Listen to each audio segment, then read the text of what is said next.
Hey everybody, Captain Steve for the Smart Boating Series, and welcome aboard. Here's a question that I get asked all the time, especially from new boaters. With so many different kinds of boats out there, how do I determine what is the right boat for me? Well, there are a lot of parameters that go into making that determination, and let's try and cut through it all with this video. So welcome aboard, and let's get right into it.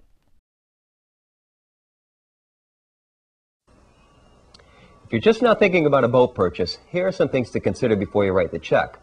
For starters, be prepared to take a good hard look at the type of boating you intend to do. The first question you should ask yourself is, what types of passengers will I be taking on my boat? This will help define the performance needs of the boat. Slow, fast, somewhere in between, power, or sail. Then ask yourself how many passengers you're likely to be taking on your boat. This will tell you how big it has to be. See, each boat has a design capacity that should not be exceeded. It's illegal and incredibly unsafe. A smaller boat may cost less, but the fines you'll get from overloading it may offset the money you save on the smaller boat. Boats 20 feet long and under will have a capacity plate that will need to be in clear sight of the helm and should be read, especially if you have a large family. What type of boating do you want to do? If you intend to spend your days going to a swimming hole and back, then perhaps a fast and maneuverable bow rider will serve you well. Are you an island hopping or camping kind of family? Then a cabin cruiser or houseboat might be just what you're looking for.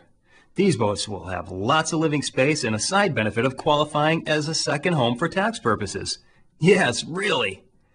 All a boat needs to qualify as a second home are three things that define basic living accommodations: a sleeping space, toilet, and cooking facilities. Then, if you have a secured loan, which means that the lender holds the boat as collateral, the IRS allows a tax deduction on the interest paid on the loan. If you're not family-oriented, there are a lot of great performance speedboats that will appeal to the thrill seeker in anybody. If you love to throw parties, then a deck boat could be the perfect platform for your on-the-water entertainment dollar. Fishermen have boats dedicated to their pastime as well.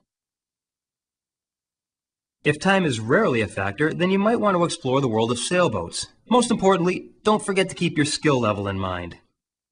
There's no law against getting a 65-foot sport fishing boat as your first purchase, but is it really the smart thing to do? Another important consideration is the crew factor.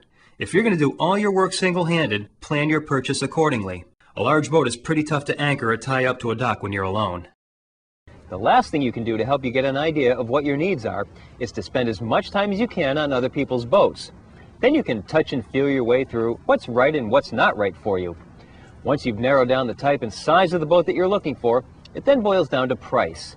The best thing you can do now is clear your mind of the delusions that bigger is better, project a realistic budget of how much you can afford, and go to a boat show.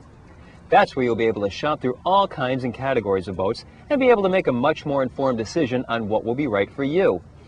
You may also want to talk to your insurance agent about how much insurance will cost with regards to your current level of skill and projected amount of usage. Probably the ideal scenario is the one that will have you buying a different kind of boat for every type of cruising that you will likely do. Let me know how that works out for you. Well, there you go. I hope this helps you make a better and more informed decision and buy the right boat the first time, because let's face it, if you're going to buy a boat, buying it once is the best way to go. The problem you're going to have, not going to lie to you, is the 2-foot rule. You're going to want a boat that's 2 feet bigger than the one that you currently have, no matter what it is. So be prepared for that, and you're just going to have to suck it up and deal with that little aspect of it. Otherwise, I hope you made an informed decision and that this helped you make that decision. There's plenty more videos coming up. We're going to take you through an entire boating course, so make sure you hit like and subscribe so you don't miss any of them. Until then, I'm Captain Steve, and we'll see you on the water.